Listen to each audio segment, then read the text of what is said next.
నమస్తే, welcome to Rudra TV. IPL 2026 season లో RCB captain Rajith Patidar ఆ జట్టును వరుసగా రెండో ఏడాది ఫైనల్ చేర్చడంలో సఫలమయ్యాడు. నాయకుడంటే ముందుండి నడిపించాలి. ఆ మాటలను ఇవాళ పాటిదార్ అక్షరాలా నిజం చేసి చూపించాడు. మొదట తన అద్భుత బ్యాటింగ్ తో జట్టు భారీ స్కోర్ సాధించడంలో పాటిదార్ కీలక పాత్ర పోషించి షాన్దార్ గా నిలిచాడు. త్రుటిలో సెంచరీ చేజారినా, బ్యాటింగ్ లో చిన్న చిన్న పొరపాట్లు ఉన్నా సరే అతడి విలువైన ఇన్నింగ్స్ వాటన్నింటినీ మర్చిపోయేలా చేసింది.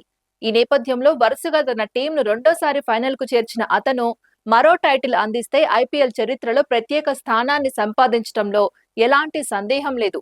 గుజరాత్ పై విజయంతో ఐపీఎల్లో ఒక జట్టును వరుసగా 2 సార్లు ఫైనల్ చేర్చిన కెప్టెన్ జాబితాలో పాటిదార్ చేరిపోయాడు. గతంలో ఎంఎస్ ధోని సిఎస్కేను 2010, 2011లో ఫైనల్లో చేర్చగా, రోహిత్ శర్మ ముంబై ఇండియన్స్ ను 2019, 2020లో వరుస టైటిల్స్ దిశగా నడిపించాడు. అలాగే హార్దిక్ పాండ్యా గుజరాత్ టైటాన్స్ ను 2022, 2023లో ఫైనల్ కు తీసుకువెళ్లగా, శ్రేయస్ అయ్యర్ 2024లో కేకేఆర్, 2025లో పంజాబ్ ను ఫైనల్ చేర్చి తన కెప్టెన్సీని నిరూపించాడు. ఇప్పుడు అదే జాబితాలో పాటిదార్ చేరడం అతని నాయకత్వ సామర్థ్యానికి నిదర్శనం. రజిత్ పాటిదార్ బ్యాటింగ్ స్టైల్ ను స్లో పాయిజన్ తో పోల్చొచ్చు. స్లో పాయిజన్ నెమ్మదిగా ప్రభావం చూపించినా చివరికి ప్రత్యర్థిని పూర్తిగా కుదేలు చేస్తుంది. పాటిదార్ కూడా అలాగే మొదట కాస్త సమయం తీసుకుని క్రీజులో నిలదొక్కుంటాడు. కానీ ఒకసారి సెట్ అయితే మాత్రం బౌలర్లపై విరుచుకుపడతాడు. 2025 సీజన్ లో 143.77 స్ట్రైక్ రేటుతో 312 పరుగులు చేసి పర్వాలేదనిపించిన అతను ఈసారి మాత్రం పూర్తిగా గేర్ మార్చేశాడు. కెప్టెన్ గా టైటిల్ సాధించిన తర్వాత వచ్చిన ఆత్మవిశ్వాసమో లేక తనపై పెరిగిన నమ్మకమో తెలియదు కానీ ఈ సీజన్ లో అతని బ్యాటింగ్ మరో స్థాయిలో కనిపిస్తోంది. ఇప్పటి వరకు 247 బంతులు ఎదుర్కొన్న అతను 486 పరుగులు సాధించాడు. అందులో 5 అర్ధ సెంచరీలు ఉండడం విశేషం. మరీ ముఖ్యంగా 29 ఫోర్లు, 41 సిక్సర్ల ద్వారానే 362 పరుగులు రావడం అతని దూకుడు ఏ రేంజ్ లో ఉందో చెబుతోంది.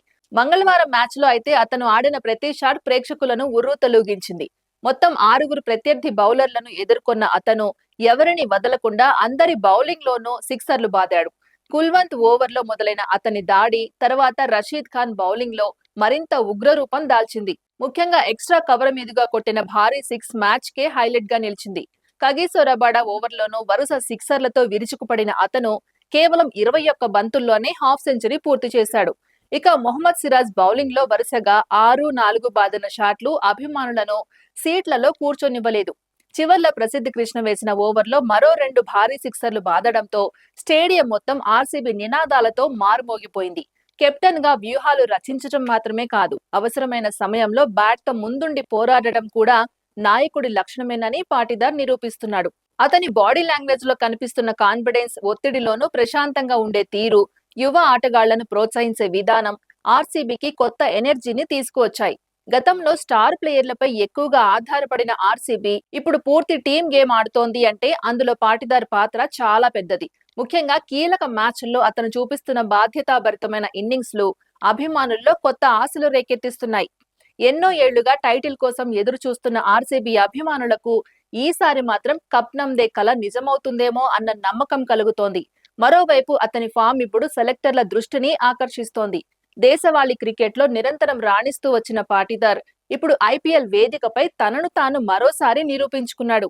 స్పిన్, పేస్ తేడా లేకుండా దూకుడుగా ఆడగలగడం, మ్యాచ్ పరిస్థితులకు తగ్గట్టు బ్యాటింగ్ మార్చుకోవడం, ఒత్తిడిలో పెద్ద ఇన్నింగ్స్లు ఆడడం వంటి లక్షణాలు అతన్ని టీమిండియా మిడిల్ ఆర్డర్ కు సరైన ఎంపికగా నిలబెడుతున్నాయి. ప్రస్తుతం భారత జట్టులో స్థానం కోసం పోటీ తీవ్రంగా ఉన్నప్పటికీ ఇలాంటి స్థిరమైన ప్రదర్శనలు కొనసాగితే త్వరలోనే భారత జట్టు తలుపులు అతనికి తెరుచుకునే అవకాశాలు కనిపిస్తున్నాయి.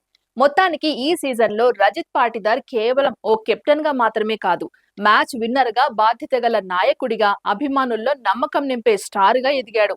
ఇప్పుడు అతని ముందున్న చివరి లక్ష్యం ఒక్కటే, ఆర్సీబీకి మరోసారి ఐపీఎల్ ట్రోఫీ అందించి తన పేరును స్వర్ణాక్షరాలతో చరిత్రలో లిఖించుకోవడం.